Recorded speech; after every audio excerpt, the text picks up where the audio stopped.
Indiana Newsdesk is made possible in part by the following: IU Health Southern Indiana physicians, primary care and specialty care providers now accepting new patients in Bloomington and throughout South Central Indiana. siphysicians.org. The IU School of Education, preparing teachers, scholars, and administrators to improve teaching and learning in Indiana and around the world. More at education.indiana.edu. Smithville Fiber, the Gigacity Company. Fiber Internet, HD, and digital IPTV in Southern Indiana. More information at smithville.com. And by WTIU members, thank you. Coming up on Indiana Newsdesk. Busing issues in Bloomington are causing concerns among parents and students. When you're already having to take that leap of faith to put your kid in the hands of a stranger, and then she's coming home crying, saying she's scared, then you really don't want to put your kid on the bus. Coming up, will the school board's plan to fix the problem make a difference? Round barns like this one have become landmarks along Indiana's highways, but they're slowly disappearing. Coming up, we'll tell you about a renewed effort to save these historic structures. And we take a look at the wreckage of the USS Indianapolis, a World War II ship recently discovered on the ocean floor decades after it sank. Plus the latest news headlines from across the state right now on Indiana Newsdesk.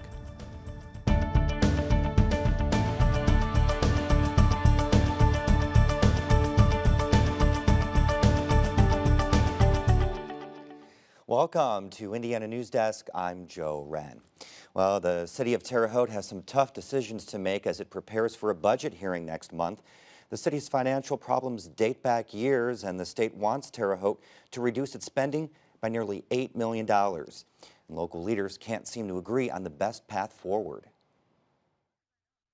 At a special city council meeting earlier this week, City Council President Karim Nasser asked Mayor Duke Bennett multiple times to explain when he learned of the state's order for Terre Haute to reduce spending, and asked him why it took so long to alert the council. And when I asked the mayor why he didn't give us that information sooner, or he said it wasn't his job, I guess that kind of frustrated me, and I'm sure a lot of the other council members.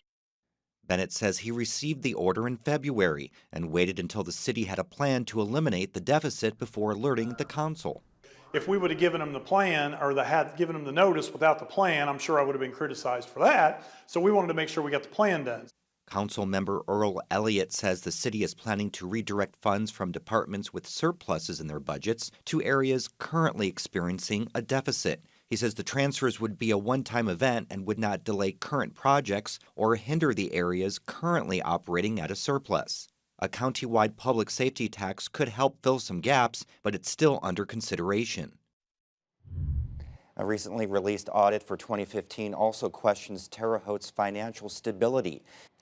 It says the city has suffered recurring losses subsequent to the financial statement date that raised substantial doubt about its ability to continue as a going concern.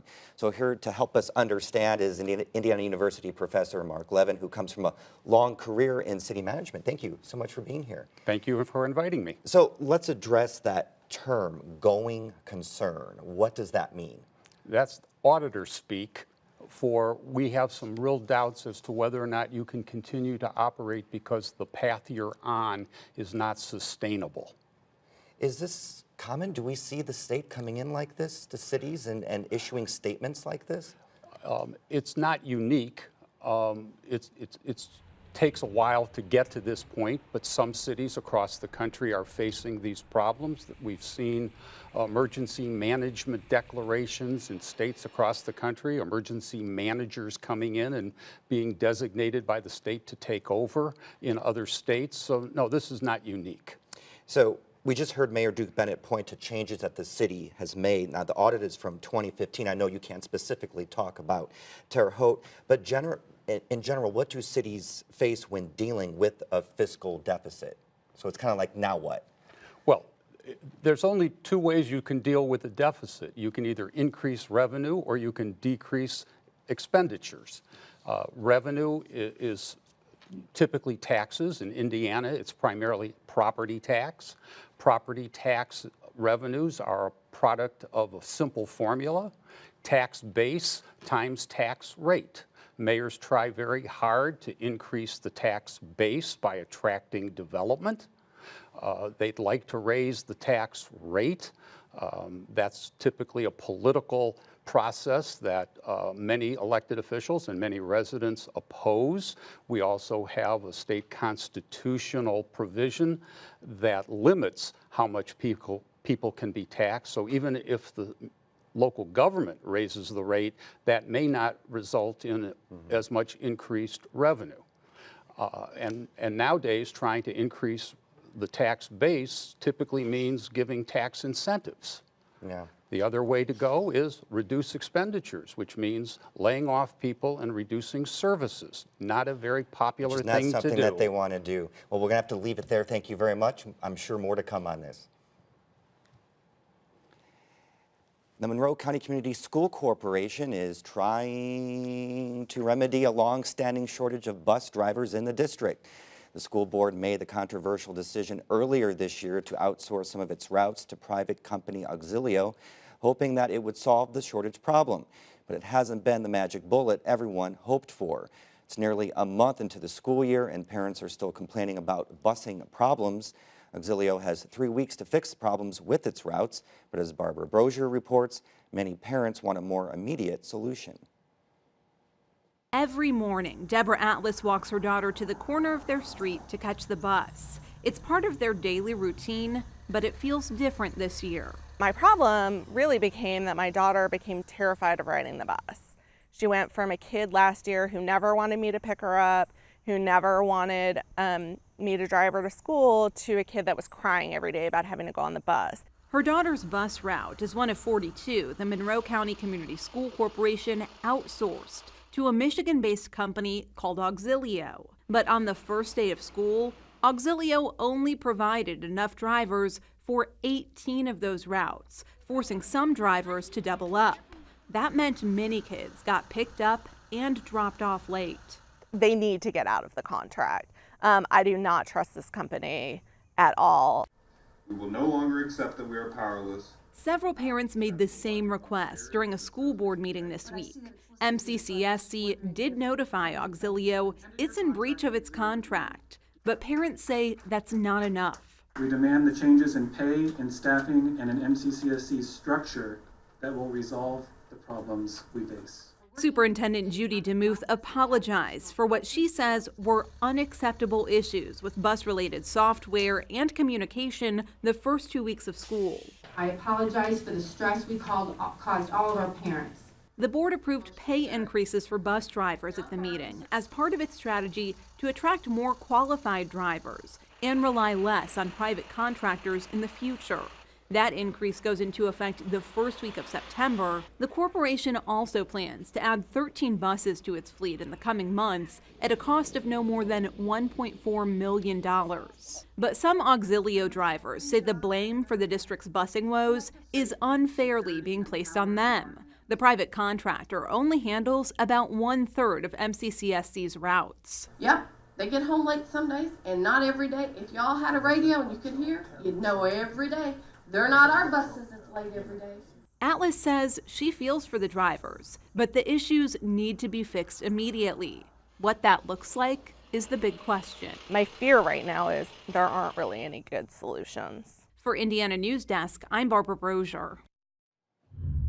MCCSC also started an advertising blitz this week to try and attract additional bus drivers.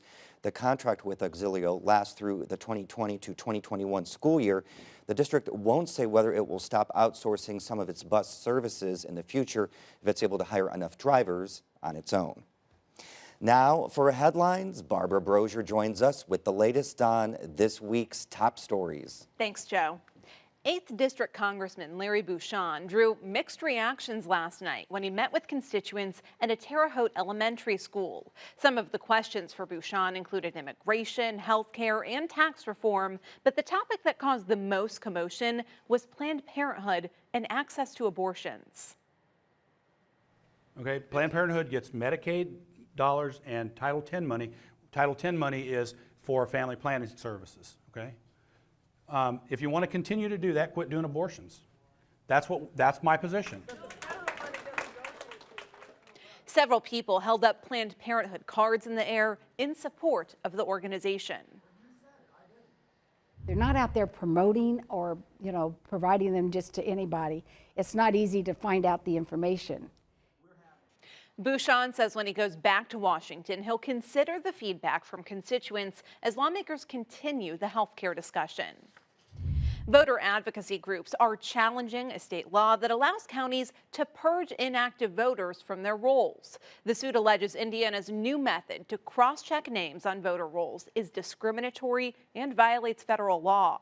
The interstate voter registration cross-check, which went into effect in July, lets election officials instantly remove voters who are found to have registered to vote in another state. The Brennan Center for Justice filed the lawsuit on behalf of Indiana's NAACP and the League of Women Voters. Several police organizations are arguing against a proposal that would remove Indiana's handgun license requirement. Police say about 3,000 people a year are denied permits because of criminal history or mental health issues. Now, the NRA argues states that have changed their laws haven't seen an increase in crime. Similar proposals have failed the last 2 years at the State House. A 2-year study of Indiana's alcohol laws is underway. A commission tasked with modernizing the state's complex rules for beer, wine, and liquor sales held its first meeting this week. Topics likely to rise to the top of the agenda include cold beer sales, Sunday sales, and licensing issues. The group will ultimately make recommendations to the General Assembly. Governor Eric Holcomb is hoping a tracking system will help rein in the number of opioid prescriptions that doctors write. Indiana is the 8th highest prescribing state in the country. The Indiana Scheduled Prescription Electronic Collection and Tracking Program, or INSPECT, has been around for more than 2 decades, but Holcomb wants to integrate that tracking program with healthcare systems across Indiana. It's going to help us all. That's what it's all about. It's going to help doctors. It's going to help patients. It's going to help taxpayers. So this is truly a win-win-win. The goal is to have a completely integrated system in the next 3 years. The Bloomington Parks Board plans to cull up to 100 deer this winter at Griffey Nature Preserve. The department approved a contract this week with White Buffalo Inc., which will bring in sharpshooters to reduce the deer population. The cull will cost about $35,000. Hoosiers will honor a slain Columbus soldier tomorrow at his former high school. As J.D. Gray reports, a military aircraft brought Army Sergeant Jonathan Michael Hunter's body back to his hometown this week. The plane ceremonially taxied through the spray of local fire trucks at the Columbus Municipal Airport, bringing Sergeant Hunter's body back to his family and other loved ones. The flag-draped casket was placed in a hearse and driven about 5 miles to a funeral home. Hundreds of people lined the streets along the procession route, waving flags and saluting. Many pointed out the closeness of the Columbus community. I pretty much lived here all my life, and I just come down to celebrate his family and what they have gone through. Unfortunately, it takes circumstances like this for everybody to come together and put our other problems on the back burner. 23-year-old Hunter was one of 2 American soldiers killed on August 2nd when a suicide bomber attacked a NATO convoy in Afghanistan. The Taliban took responsibility for the attack. Hunter's father says he was 32 days into his first deployment and got married less than a year ago. Hunter graduated from Columbus East High School in 2011. District officials say he is the second graduate of that school to be killed in service in Afghanistan. For Indiana Newsdesk, I'm J.D. Gray. And Joe, the funeral is set for 2 o'clock tomorrow at Columbus East High School. All right, thank you, Barbara. Coming up next on Indiana Newsdesk. Some of Indiana's most historic structures are endangered. Barbara Brosier tells us about efforts to save some of the state's round barns. And we take a look at a surprising deep-sea discovery.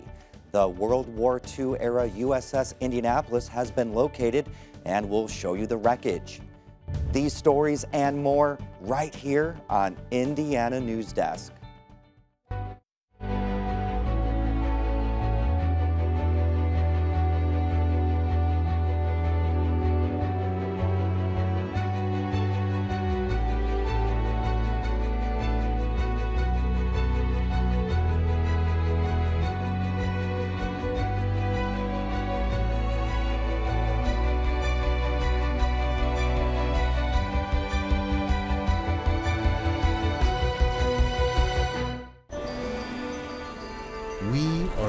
generation of explorers. We seek new ways of living, of thinking, and of expressing ourselves. We take risks, we learn from experience, and we keep moving forward. That's why we encourage and celebrate the explorer in all of us.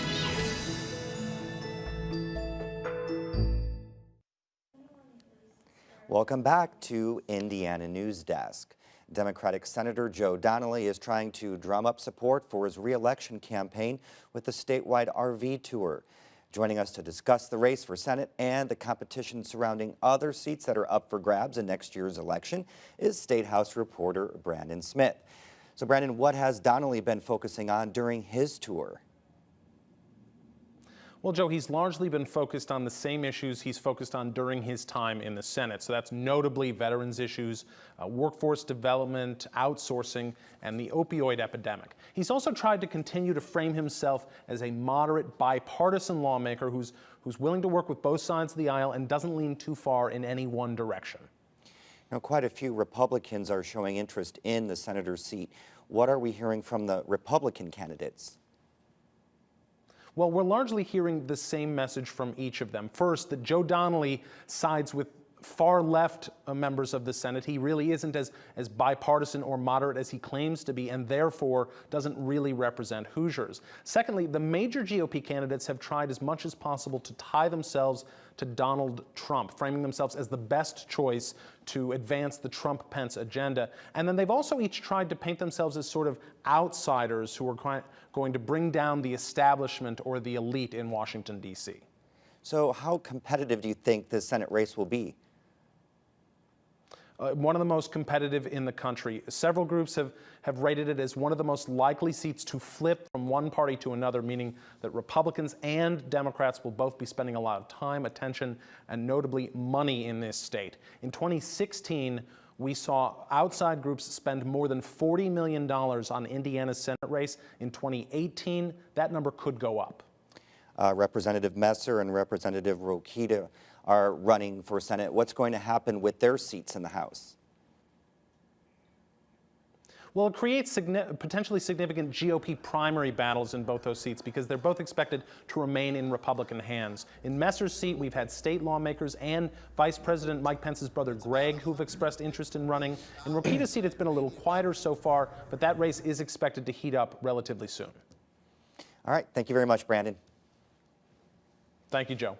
Researchers say they won't disturb the site of the USS Indianapolis or remove anything from the wreckage because it's considered a military grave. Civilian researchers located the wreck of the USS Indianapolis last weekend, 72 years after the World War II heavy cruiser sank. As Becca Costello reports, the ship played a critical role in the atomic bombing of Hiroshima. An expedition crew on the research vessel Petrel located the wreckage of the ship, named for Indiana's capital, on the floor of the North Pacific Ocean. It was more than 18,000 feet below the surface. That's it, Paul. We've got it. The Indy. A Japanese submarine sunk the Indianapolis just days after it delivered components for an atomic bomb that would later be dropped on Hiroshima in August 1945. Nearly 900 soldiers died, some from exposure and shark attacks, as survivors waited close to 5 days before rescue. Many people hear about the Indianapolis because the story is mentioned in the film Jaws. It's a positive thing that it brings people to the Indianapolis story and makes them learn more. I will say that I think that has brought a lot of attention to the shark attacks and sort of made shark attacks overshadow the entire story. Hulver helped locate the right place to look for the wreckage after digging through naval records. The last attempt to locate the wreckage was in the early 2000s. Of the 316 survivors, only about 20 are still alive today. It definitely has provided a sense of closure to many veterans. They now know where the final resting place of their shipmates are. For Indiana Newsdesk, I'm Becca Costello. Indiana is the round barn capital of the world, with more than 200 built between 1874 and the mid-1930s. Building round barns was popular because it was economical. They required less lumber and therefore less time to build. But the same can't be said for maintaining them. So when a barn starts deteriorating, the owner usually decides to rebuild a more modern barn. Now, fewer than half of the state's original round barns remain standing. Barbara Brosier has the story. Plenty of drivers traveling along U.S. 31 near Rochester have found themselves taking an unexpected detour. If we see them out on the road and they're taking pictures, we'll say, hey, you want to come in and see it? When your barns become a local landmark, you get used to it. When the children were younger, I always said that's how they're going to learn their public speaking skills. They're going to go out and get the people and they're going to say, hey, you want to come see this? I'll tell you about it. Phyllis and Jerry Calloway happily welcome people onto their property and give them a look inside. When you was feeding your animals, why you throwed so much loose hay down and went and fed them. It's a piece of their family's history they're happy to share. It's really fun to explain the barn to people. And to talk to people that don't realize what farming is. But the barns are part of Hoosier history that's quickly disappearing. Well, it's sad, but it takes money to maintain buildings of any kind, whether it's your home or whatever. It takes a lot of money to do that, and people just don't want to take the time, and pole buildings are so much cheaper. The director of the Fulton County Museum, which is just a few miles north of the Calloway barn, knows just how expensive these structures are to maintain. Severe weather damaged this barn not once, but twice. August of 2015, we had a microburst that came through and took the top off the barn again. The damage added up to more than $130,000 in repairs, but allowed the barn to stay standing.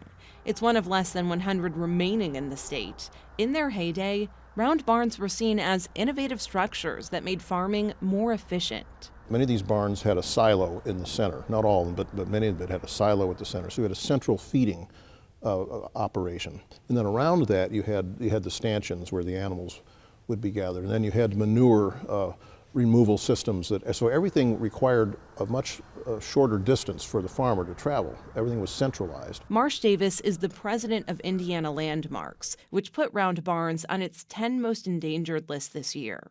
Agritourism is a rising industry, and people, travelers, tourists, they love old barns. It's a very popular thing to see. And if we lose them, we lose that potential. Davis says the drastic decline in the number of round barns is in large part due to the expense of maintaining them. As the folks in Fulton County know, the roofs can be especially costly to repair, and many of the structures remain on private property. There are grants and programs available for organizations, nonprofit organizations and so forth, but for the private property owner, there are great challenges in finding funding. Indiana Landmarks hopes raising awareness about the state of round barns will result in a funding source to help barn owners maintain them.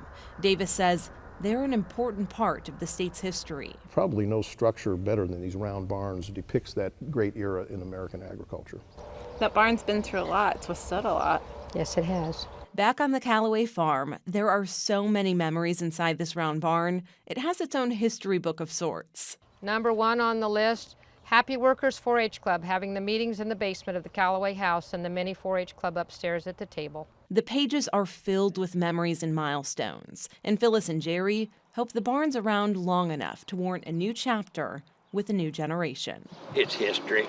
And a heritage for our family. For Indiana Newsdesk, I'm Barbara Brosier.